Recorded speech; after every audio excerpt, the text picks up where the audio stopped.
Yeah, I'm pumped to be back here. I mean, it's a great tournament. Last year was tough. I was going through a pretty tough time when I was here last year, so I'm happy to be back and feeling a bit more comfortable than I was last year, and looking forward to competing. And my hip is it's not perfect. It's never going to be, but I'm just trying to find a way to to manage it and compete at a level that I'm happy with.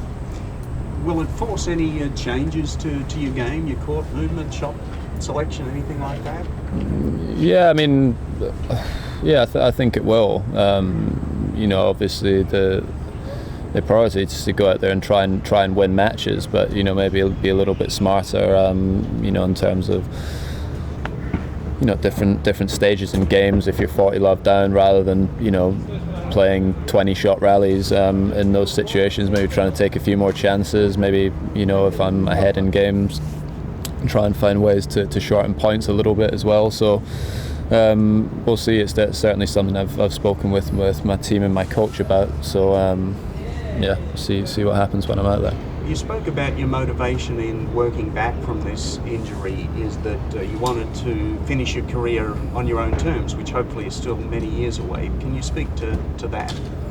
Yeah, well, I think like 6-7 months ago, around Wimbledon time, I was still struggling quite a lot. Was not competing at a level I was happy with. My hip was still sore all the time, really, and just was one of the reasons for why I kept trying to play and come back. It's been 12 months pretty much since I had the surgery, and I think for all athletes, you want to decide when you stop, not have an injury or somebody else telling you when it's time, and that was a motivation for me for sure to get back on the court.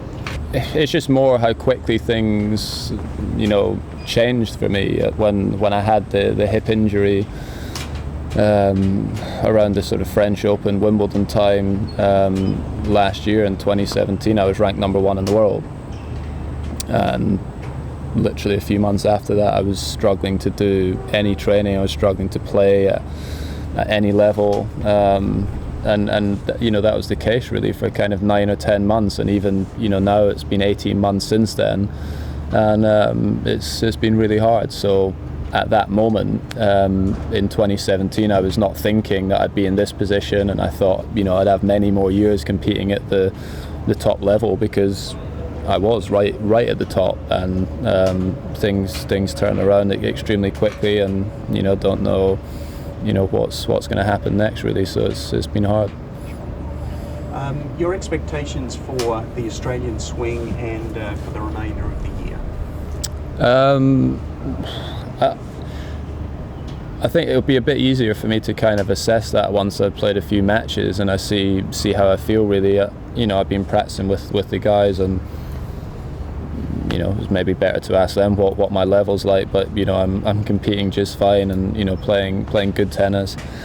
But the challenge is playing and recovering from matches at this level, and doing that back-to-back weeks, and playing 3-4 matches in a row. That's the challenge, and something that I haven't really done for